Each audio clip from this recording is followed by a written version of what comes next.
Tonight we also have a very talented man, Robert Bruce, a celebrated author, a researcher into metaphysics, and expert in the field of energy work. Robert is famous for his experience and knowledge in the esoteric field and highly regarded for his successful curriculum of courses on a wide range of metaphysical topics. You can explore the ideas of this fascinating mind at www.astraldynamics.com. And with that, I'd like to welcome Robert to the show. Good day, Robert. G'day. How you doing? How are you, sir? I'm wonderful, thanks. Well, thank you for joining us tonight. I'm excited about the topic. We're going to be talking about the Kundalini. And if I'm not mistaken, isn't that a branch of yoga? No, well, you could say there is such a thing called Kundalini yoga, which is designed to help stimulate the Kundalini mechanism. But it's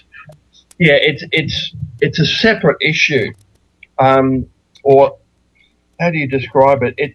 It's a built-in mechanism in the human body, which, when stimulated correctly through energy work, intellectual stimulation, devotional work, when it is triggered, it begins to evolve the consciousness of a person to a high level. So one doesn't have to be an expert in yoga. One doesn't have to be able to contort oneself into a pretzel shape in order to activate this energy, this force. No, definitely not. I'll give you an example there. Carl Jung, the famous the father of transpersonal psychology, had a Kundalini awakening, and he actually wrote extensively on the chakras and Kundalini. But not in his most popular academic works. I see. I see. So the art of arousing the Kundalini was well known then, even in the day of Carl Jung, which was a very long time ago. So it's been around for a while. Oh, it's been around for thousands of years, but Carl Jung didn't try to deliberately activate the Kundalini, and it often happens to people that it happens spontaneously. And yeah, they don't know what it is, and they go researching it, and then you find out what it is by, the symptoms. I can't imagine that. Just my Kundalini spontaneously erupting. That must be bizarre. What must that feel like? It does happen. Yeah. What sort of sensations are aroused once the Kundalini awakens?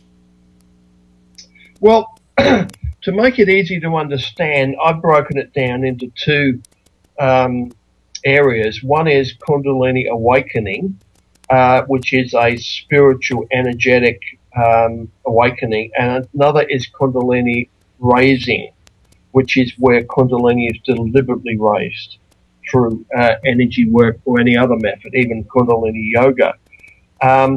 But when you have a Kundalini awakening, it is a heavy spiritual energy, metaphysical type awakening, where the chakras of the body become super active, and you'll find you become, quite psychic, and you will be exposed to a lot of, psychic impressions, a bombardment of them, to a point where it usually results in a level of psychosis and disassociation from reality.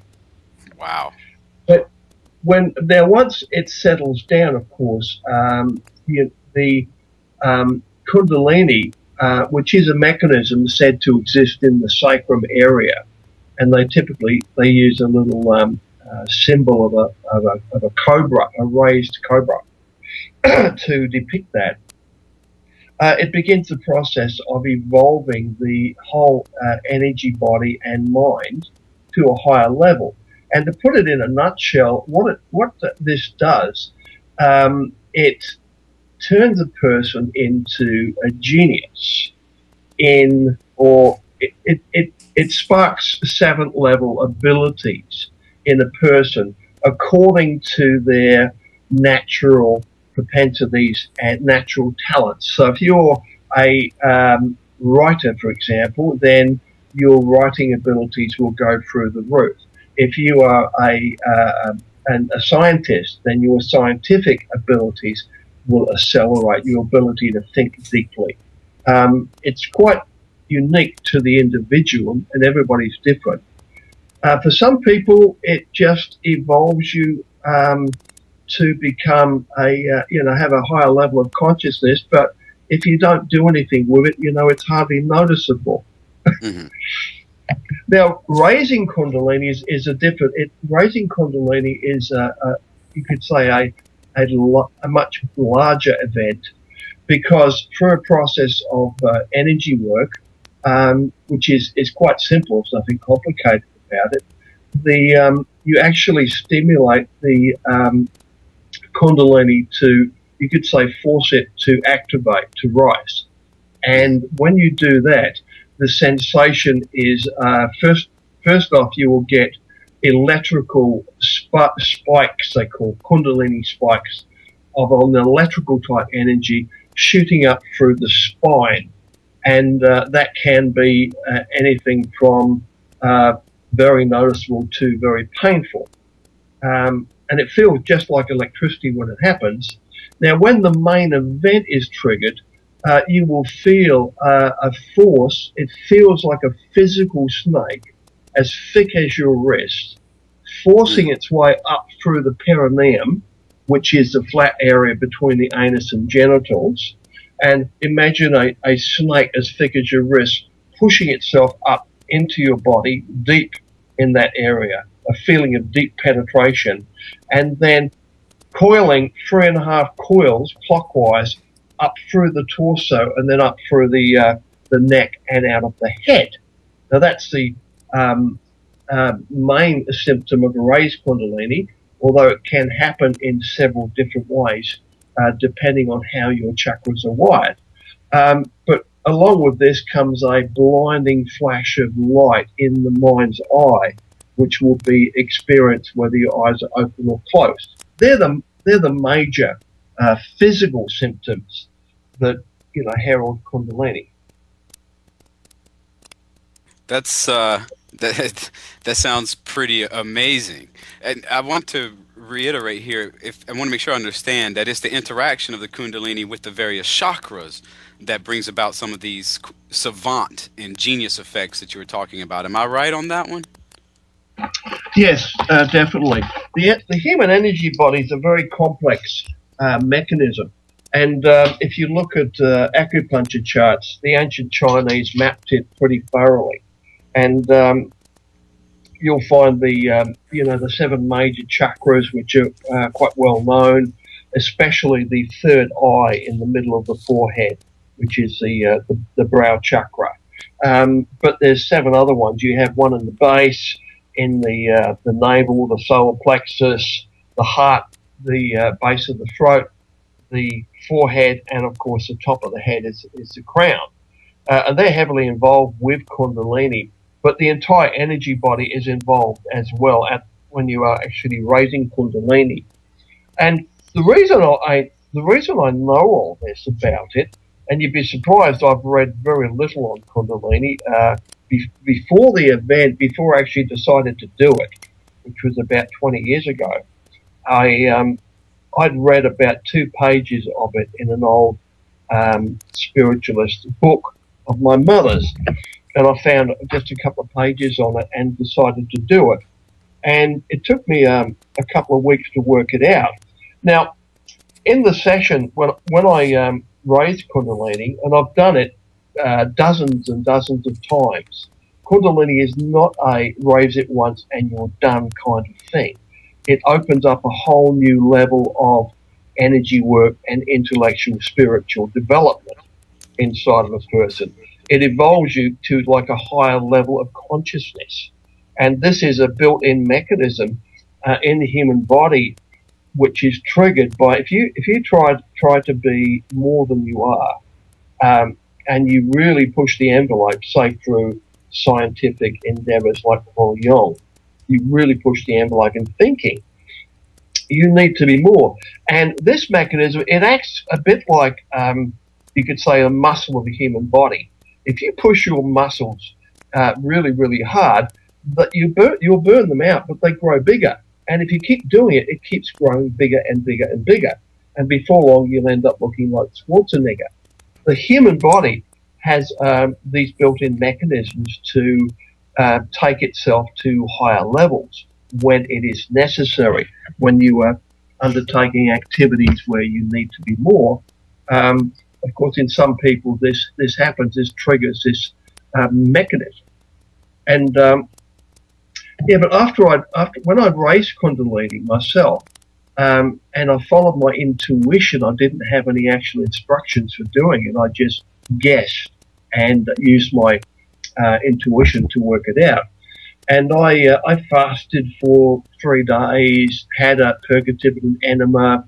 It seemed natural to cleanse the system out. And then I sat by like an 8-hour deep trance meditation. And cut a long story short, after about 4 hours of energy work, I experienced a massive Kundalini spike up through my spine, which was incredibly shocking when it happened. And the mind's eye flash, of course, came with that, and a lot of other chakra sensations. Now, I didn't know at the time that that was it. I'm supposed to have, now I'm done. I've succeeded. That's Kundalini raised. So I kept going. And after about another 30 minutes or so, 45 minutes of continuing to raise energy, I had a few more Kundalini spikes. And then the big breakthrough is when the serpent rose. And it is not symbolic, it is a physical sensation where Kundalini rose up through me. I mean, it's so physical. My gut was sloshing around, my intestines were moving, and I could feel it moving internally as it came up through me. And when it came out of the head, it's the blinding flash of light in the third eye, and then this big flap, like if you imagine like a 2-pound steak, it was heavy and felt meaty, came out of the head and down over the brow to the tip of the nose. And if you put that together, the uncoiling of this like snake up through the body and this big hood coming down over your head, it is, if you had to describe that, it is just like a cobra, you know, coiled and raised a rampant cobra. So that's where the symbology came from. But I didn't know that I was supposed to be done, as all other literature tells you when this happens, as far as I know. So I did it again a week later and succeeded again, and then a week later, and I did it every week for years. And each time I did it, the experience evolved. And the end result of that, of course, is it increased my psychic abilities to a very, very high level, and other abilities like writing even increased to genius levels. And I have to say, Kundalini is genius. If you want to put it in a nutshell, it triggers genius. Ah, well, you know, this is a good point for me to ask you this question that I'm actually burning to know. What do you think about the idea, because of the images, the symbol of the Kundalini, the coiled serpent, is often pictured within a triangle, and a triangle is a symbol of the mind. So what do you think about the notion that the Kundalini is an intelligent force? Well, it is intelligent in the sense, I mean, your entire body is intelligent down to the cellular level. I mean, the cells of your body are incredibly intelligent. I mean, your entire, how you grow from a single cell, you repair yourself on the cellular level. I mean, you break a bone or something, or have a serious injury, and watch what happens. Now, your body repairs itself intelligently, and you will find all throughout your body is an intelligence. Now, that's on the physical side, and you also have like a higher self, a higher, much higher part of you on the conscious level, which we're not normally aware of.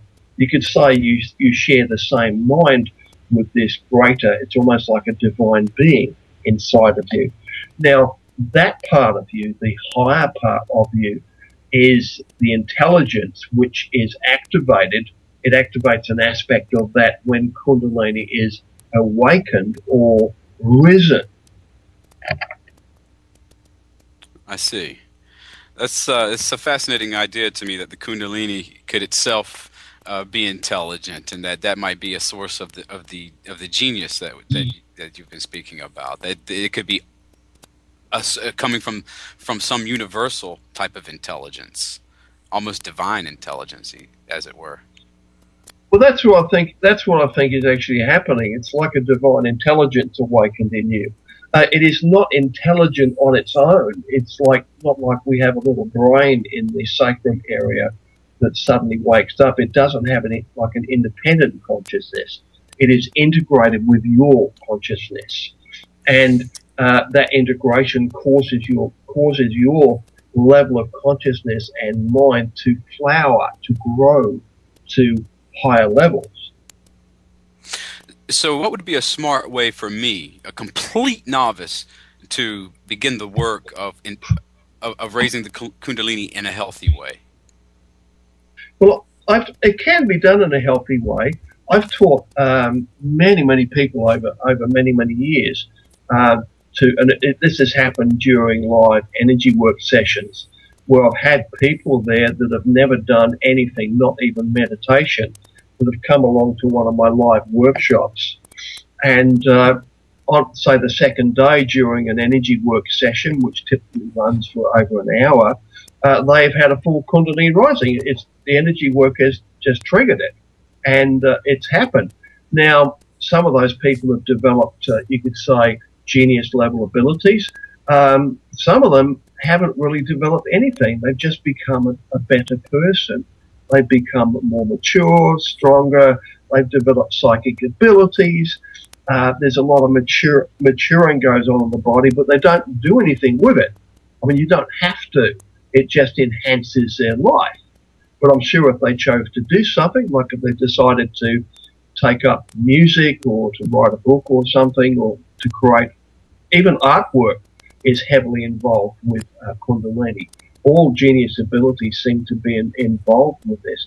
But back to your question, the way to do it is to just learn some basic meditation and learn my system of energy work. Now, my system of energy work is different to any other system in the world. It is far easier and much more direct. An impact it has upon the actual chakras and the energy body. It allows you to actually come to grips with the substance of your energy body, so that you could say, manually activate your chakras and manually pour energy up into your body.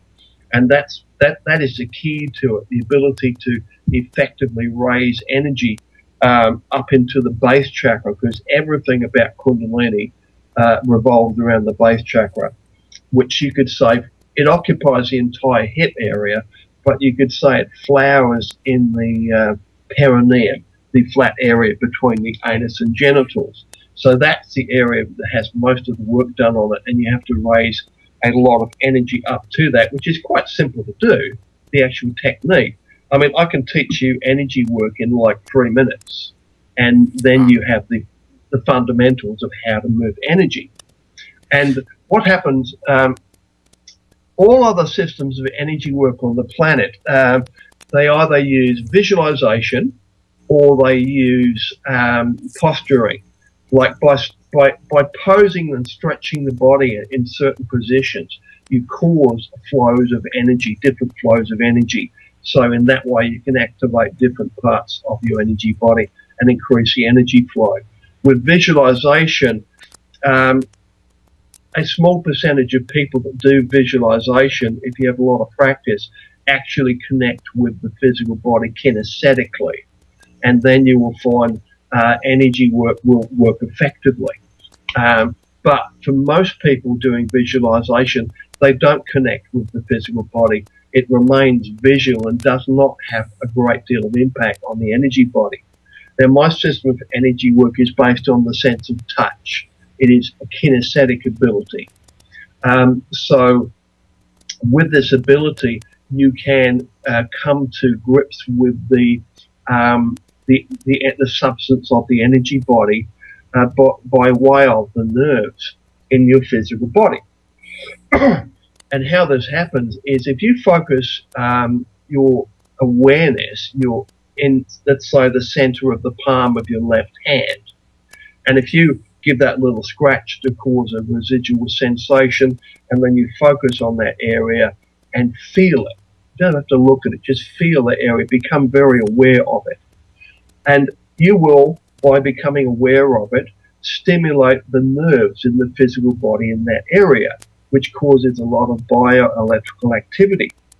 Now, if you move that area of attention that you're focusing on the middle of your palm, and say you move it up to your fingertips and back down to the wrist, and then backwards and forwards or up and down through the hand, feeling the whole hand as you go, what you are causing there, you are causing a lot of stimulation in the nerves, and the nerves charge up when you stimulate them, and when you move away from that specific area, they discharge. So you're causing a lot of charging and discharging, an incredible amount of bioelectrical activity, which you can actually be measured, that level of activity in the body, quite easily.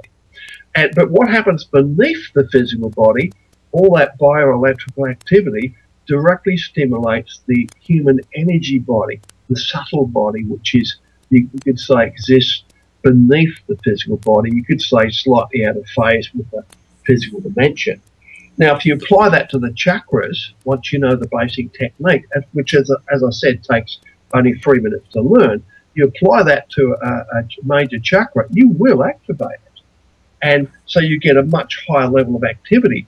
So by using my system of energy work there, Kundalini becomes approachable, and it doesn't become like a lifetime's work. I mean, people spend decades trying to raise Kundalini using other methods. And there are no effective methods I know of being taught in the West. It's all hit and miss. Any particular system, you'll occasionally get a person that has a Kundalini awakening, but I'm not aware of anybody, even the teachers and authors, particularly in the Western world I'm talking about, that have actually succeeded using their own techniques. Now, I do not doubt that in the Eastern world, in places like India and China maybe, and other places, or Tibet and that there are people there, masters there, that have succeeded in raising Kundalini with their techniques, because there's a problem with the Eastern techniques, Eastern-based techniques we have in the Western world today, which generally came to the Western world from the East over the last 150 years or so, starting with Madame Blavatsky and people like her a very long time ago. And when a lot of Eastern work was brought here, it was translated into the Eastern language. And in the translation, you lose a lot of cultural, spiritual connotations. And some things don't translate very well. For example, the method which you could say the Eastern masters used to move energy through the body translates into English or any Western language as visualization. So the entire New Age spiritual movement has evolved from that, with visualizing this and visualizing that, and very little connection with the physical body in a kinesthetic way. But you will find a kinesthetic style of energy work, my system that I teach in my book, Energy Work, and all of my other books, there's energy work in all of them, allows you to kinesthetically connect with the substance of the energy body, which makes things like Kundalini possible. Very interesting. Now, one thing I'm concerned about is it possible? I've read the Kundalini described alternately as serpent power, as liquid fire, and I'm thinking, wow, can I really expect to control such a force, or will I get a Kundalini awakening when I'm, say, in the middle of church or at the grocery store or something of that sort? Yeah. Well, the first thing here, you will never control Kundalini. When you first raise Kundalini, and you activate the base chakra to the point where it strobes and releases Kundalini. You release Kundalini. It is like an orgasm. When you stimulate a body to an orgasm, you release that energy and the orgasm happens. And once it happens, you cannot control it. It is like that. Probably a better way of putting it is like maybe it's like a sneeze. You know, you start Right. having a sneeze, and when you start to sneeze, the reflex takes over, and you can't control that sneeze. It just happens. It goes through this event, this tickling in the back of your head and your nose, and that builds up until the point where it releases, and you get this sneeze that occurs. Kundalini, in a sense, is very much like that. Now, to control it, you control yourself. You learn about yourself. You discipline yourself. You learn how to control your mind and your emotions, and also to self-reflect in real time, so that you observe yourself, and through self-observation and knowing yourself, you can learn to control what is happening with Kundalini.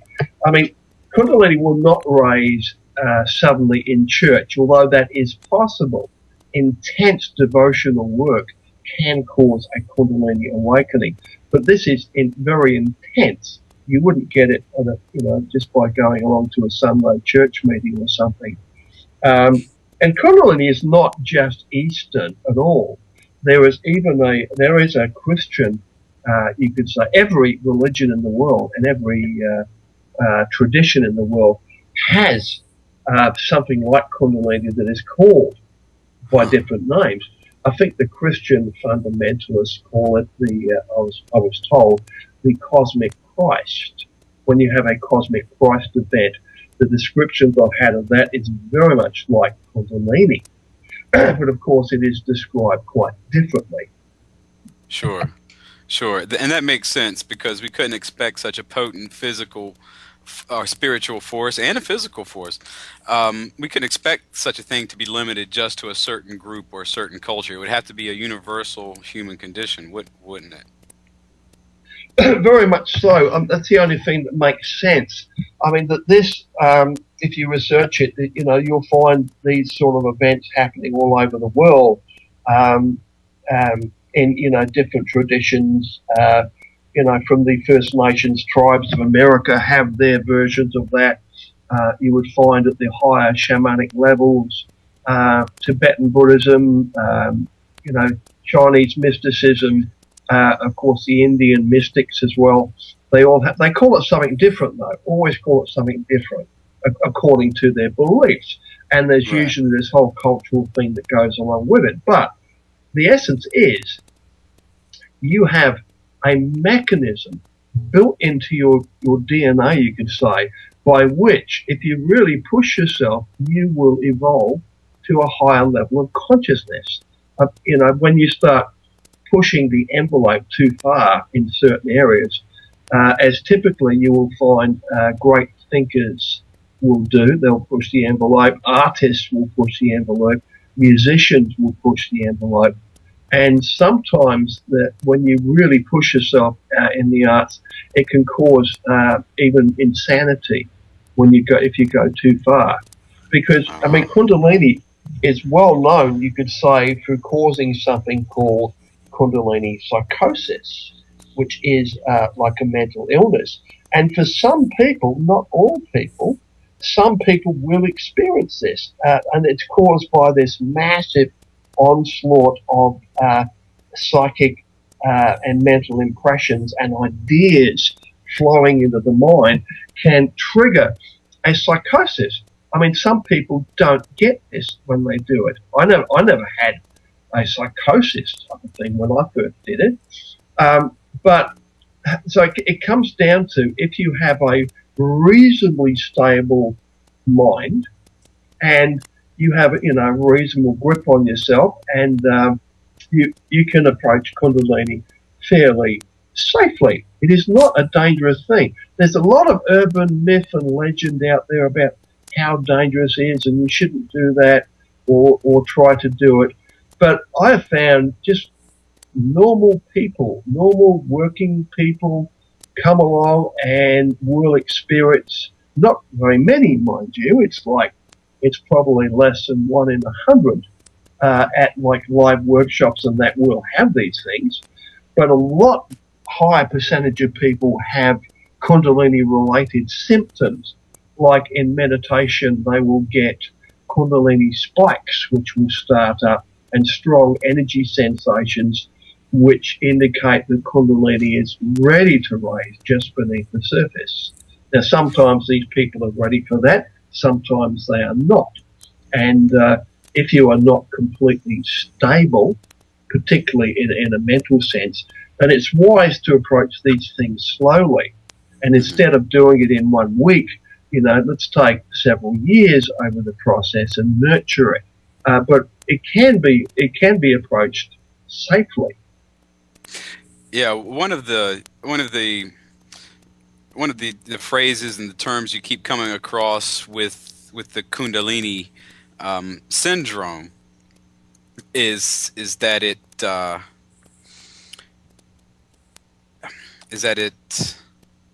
has a way of affecting one neurologically speaking. For example, and we got to take a commercial here in a little bit, Robert, but when we get back, I'd like to discuss some more of the symptomatology of the Kundalini syndrome. But right now, we are going to take a commercial break, and just to remind you, you can visit Robert Bruce at www.astraldynamics.com. We'll be right back. A new era in psychic services has begun. PsychicAccess.com.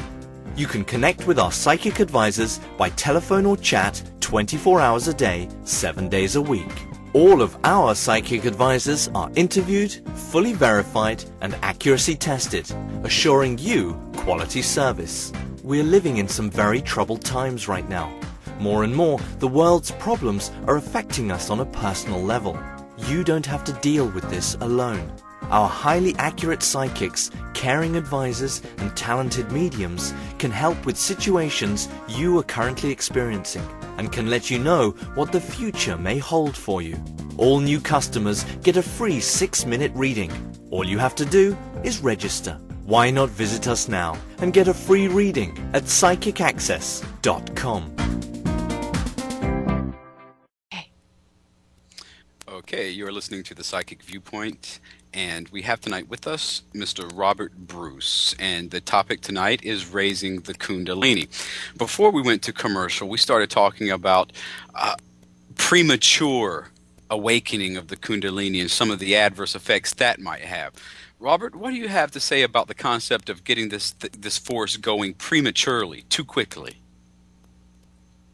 Well, that is like accidents happening. I mean, there is really never a time in a person's life when they are ready for something which will bring on what you could even call psychosis. You may want it desperately, and a lot of people, you could say, in the spiritual field do. They want their Kundalini badge on their chest so they can say, look at me, I've raised my Kundalini. It's kind of like the spiritually conscious badge. And there's, this is human nature. People strive to do these things just because they can. It's like, I suppose you could liken it to the Boy Scouts and Girl Scouts, where you get the cooking badge and the hiking badge and that. And it's the nature of ego to do these things. But premature, I mean, you will always get symptoms of that something is happening when you are doing energy work or any kind of development exercises there. You will get the Kundalini spikes. Now, in my case, when I deliberately manually rose it, Kundalini, I had this massive Kundalini spike that happened to start with. And I continued after that for like another half an hour, and then Kundalini rose up through me. If I had stopped after the first Kundalini spike, the serpent would not have risen, at least not that time. And I could have approached Kundalini in a much slower and more, in a much safer way than I did, a much more conservative way. But I didn't know what to do in those days. I was working it out for myself, which is how I like to do things, to rediscover. It's good science, it's good research to go back and research things and to, learn about them firsthand. I mean, Hmm. I don't like to talk out of a book unless I've written it, because there's a lot to be said for personal first-hand experience.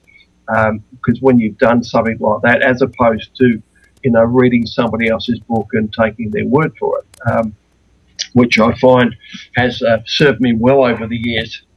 And you have a lot of legends in the world. I mean, people are warned away from things like Kundalini, and they, in a similar way, they are warned away from things like astral projection. Now, if you mentioned that you were learning how to astral project and that, a lot of people will go, oh, don't do that. You're not ready for this or whatever. You shouldn't be doing that. And I mean, why not? I mean, I Right. find that ridiculous. It's ridiculous because Yeah. children astral project all the time. Now, animals astral project. I have observed dogs and cats clairvoyantly astral projecting, and very young children. And I've often been in rooms when I've been meditating in a deep trance. I develop astral sight. I can see through my closed eyelids into the astral. And I've observed animals, dogs, cats, even a hamster once, and children and babies projecting out of their bodies and having astral projections. Now, so astral projection is a natural thing that you could say everybody does, every living thing possibly. So, it's not such a big spiritual event. Uh, Most of the things that we think we know about it, particularly the stuff that most people will tell you, is just guesswork and urban myth. It's not based on fact and personal experience. Right. Y- yes. I can imagine that a lot of people, especially of a conservative mindset, would be naturally afraid of I guess, the more advanced or loftier types of spirituality because they probably see it as altering a person's consciousness, much like an intoxicant would do. You see, Well, and you I could would. say that, yeah, you could say that, yes, but let me give you an example of Kundalini raising of a different kind. Now, I've never heard of this written anywhere, but it happened, and it's happened a number of times to different people over the years that I've been studying this. Going back many years ago, my son Jesse was 14 years of age, and we were at home together. I worked from home, single dad with my kids, and now keep in mind he is exposed to me a lot because we're living together, up close and personal. And when you are living with somebody, you'll find if you have a high energy around somebody, it will tend to rub off on another person. Um, Anyway, on this one morning, he's home from school and he's in the shower, and I'm in my office the other end of the house, and I heard him yell really loudly. And I was about to go and check on him, and he came running in with a towel around him, soaking wet. And his exact words were, he says, "Dad, the world's gone purple, man. Everything's purple." And really excited. You just imagine it, he's jumping up and down, nearly falling over. And what had happened when he calmed down, he's in the shower, just showering away, nothing, not doing anything, but showering. And all of a sudden, he felt a feeling of concussion in the forehead, like somebody had lightly punched him there, and a massive explosion, a mind's eye explosion of purple light in his mind's eye. Now, with his eyes open or closed, all he could see was this massive purple glow, very, very bright. And even with his eyes open, he could barely see through it to see the physical world around him. And that started to ease off, and then he came running out of the shower. But he says everything, even when he was talking to me afterwards, he said everything is tinged with this thick purple smoke. My body, my desk, everything around him was tinged with purple. There'd been a massive... Now, purple is the colour of creativity. And I say that through experience, not through guessing here or based on anything else, as I've said before. Now, the results of that purple mind's eye strobe, as I call it, because a strobe is when a chakra absorbs a lot of energy, it reaches a critical point and it will explode that energy out in a strobe, much like the flash in a camera will, accumulate a charge in its capacitor, and when it's ready, it will flash this enormous strobe of light out. Very, very similar. Now, about 4 hours after the bathroom purple strobe, he called me again excitedly from the other end of the house. And he was sitting in the living room watching cartoons and doodling. And up until then, his artistic abilities were mediocre. He liked to sketch and draw and colour in and things like that. But now I went in there and he's really excited and he's sketching with a pencil and he's trying to copy a rather complicated coloured cartoon picture of a comic book. And he was copying it perfectly. I mean, he was doing fine art. And he looked at that. He had like tears in his eyes. He said, "Dad, I couldn't do that this morning." And on that moment there, he became an artist. And now he's this is like over 10 years later, at least. Yeah, about 10 years ago this was. And now he's pursued the career of an artist. And he does the most wonderful artwork. And he has these dreamy eyes and he has visions and he can, create art pieces in his mind. He has a very high level of creativity released by Kundalini. Now, that is one way that Kundalini can raise to enhance and release creative abilities at a genius level. That's amazing. I'm personally interested in that because I'm a musician and love playing music, and I get a lot of clients who ask me about developing their own psychic abilities. And one thing, I can just imagine that arousing the Kundalini will also have a lot of benefits toward the person's natural psychism. What do you think about that? The natural what? Psychism, their natural psychic ability, Okay. their natural intuition, and things of that nature, the ability to see Yep. all of that good stuff. That is one way everything becomes enhanced. I mean, in the music as well. Music is very, very creative. You hear of the great musicians. They hear music in their mind and they hear these gorgeous tunes, but they have the ability to put those tunes down either in music or to be able to hum it and play it. And all of a sudden they've got this new riff appeared, which is very cool, or this whole song. Poets use, we're talking about the muse here, courting the muse. The creative muse is heavily connected to, you could say, the Kundalini. Now, all psychic abilities as well, whether it's clairvoyance, clairaudience, remote viewing, which is the modern term for clairvoyance, is remote viewing, by the way. I use the terms interchangeably here. But your intuition, your ability to dream and to solve problems, all of these things become enhanced when Kundalini becomes active in you because it expands your consciousness to a higher level. Well, that's one thing I'm curious about also, and actually my co-host Carmen is asking this question.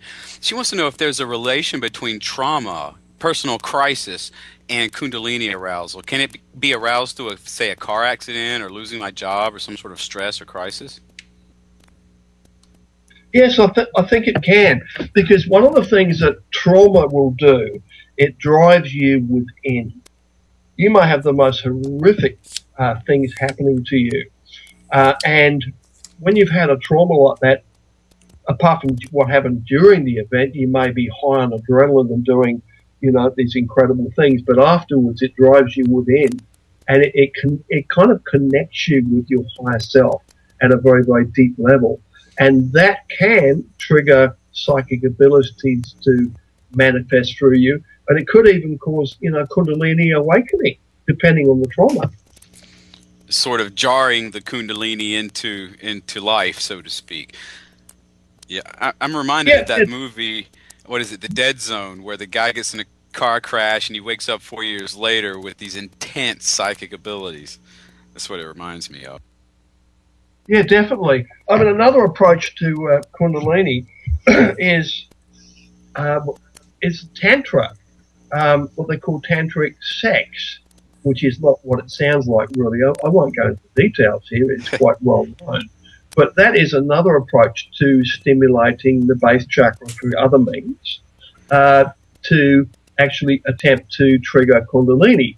Another example of that is I know some traditions in the world will sit on what they do is they basically get a towel and they tie a big knot in it and they sit on cross-legged and they sit on that knotted towel so it's pushing into the perineum area and they rock backwards and forwards while they are doing their worship and whatever they're doing and causing a pressure on the perineum to focus body awareness there to try to trigger Kundalini activity because Kundalini will also, if you are in religious devotion, will cause a lot of, you could say, religious activity. You may have divine inspiration or divine type experiences, visions and that relating to your faith. Yes, well, the Kundalini is definitely erotically charged. There's no way of getting around that. Its very location suggests a But sort it of can be, not always. The right. You have the base chakra, I've said, in the perineum area there. You also have a genital chakra there as well. Now, usually that is not involved with Kundalini if you're raising it through energy work using my method. But now, if the genital center does become aroused, it's hugely distracting. Now, I have something which covers everything. I call it my golden rule, which applies to Kundalini and all forms of spiritual metaphysical development. And this has served me well for decades. And I teach all my students to do this. And because of this rule, this is how you approach Kundalini and all of this sort of work with relative safety. And the golden rule is, if at any time you begin to experience uncomfortable or painful or distressing or disturbing symptoms, stop what you are doing and take a break. Take a break for an hour, a day, a week, a month, a year, as long as necessary, until you feel completely normal again, and then go back to what you were doing. And in this way, your energy body has a chance to develop in a nice, sensible way. In a similar way as working out the body in a gym, lifting weights. If you want to build your muscles up there, you push yourself until it starts to hurt. Basically, then you take a break until your muscles have healed and they grow a little bit bigger, and then you go back to it. And that is an analogy here, but it's quite accurate.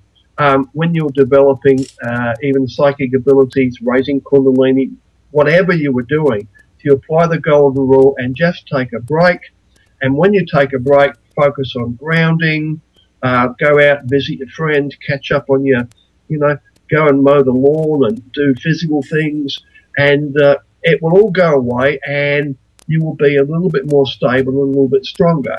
And when you approach the exercise again that was causing that, and it happens again, it will be easier to take, it will be less painful, less distressing, less uncomfortable, and you can ease your way into this sort of thing. And as a duty of care, I teach all of my students to do this because my way of developing is not a safe way to go. I'm lucky I survived. But as a teacher in this field here and an author in this field here, I needed to do that.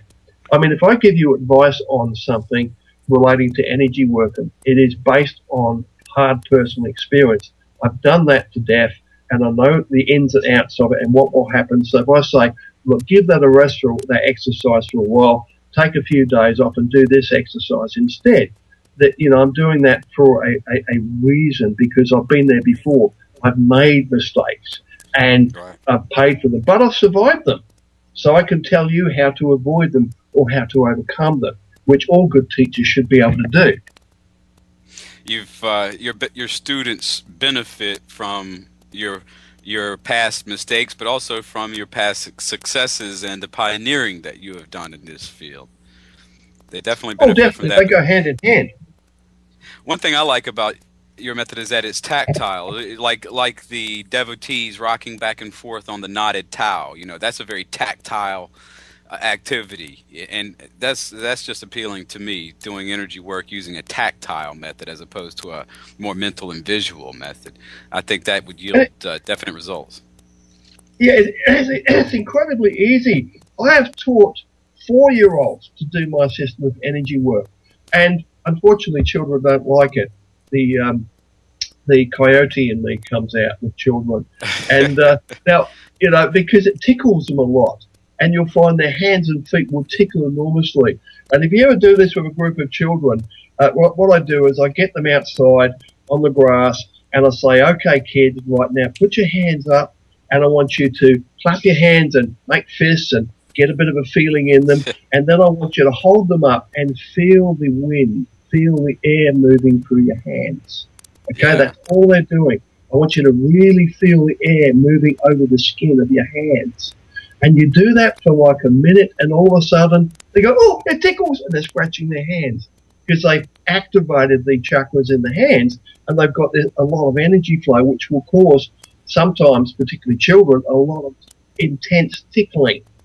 And then I Ah. do the same with their feet. I get them to stand there in bare feet and to wiggle their feet on the ground and to feel it. And I get them to focus on the sensation of the grass under their feet and what it feels like and really focus on that.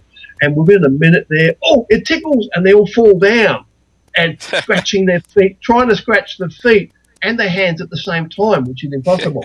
But it's like That's they're rolling around going, "Oh, it tickles." And it well, does Robert. no harm. I mean, doing something like that. That is amazing. The tactile method definitely works. Unfortunately, we have run out of time for tonight, my friend. I thank you from the bottom of my heart for joining us. It has been extremely informative. Robert, we have enjoyed Pleasure. this interview. My pleasure. Hello, my name is Res Miranda. If you're having relationship, career, or life issues, I'm inviting you to experience what it's like to have access to professional, highly accurate psychics and spiritual advisors you can trust to care and help you. Register now to get your free 6-minute reading by telephone or chat. Get answers, get access, psychic access, 24 hours a day, 7 days a week. PsychicAccess.com.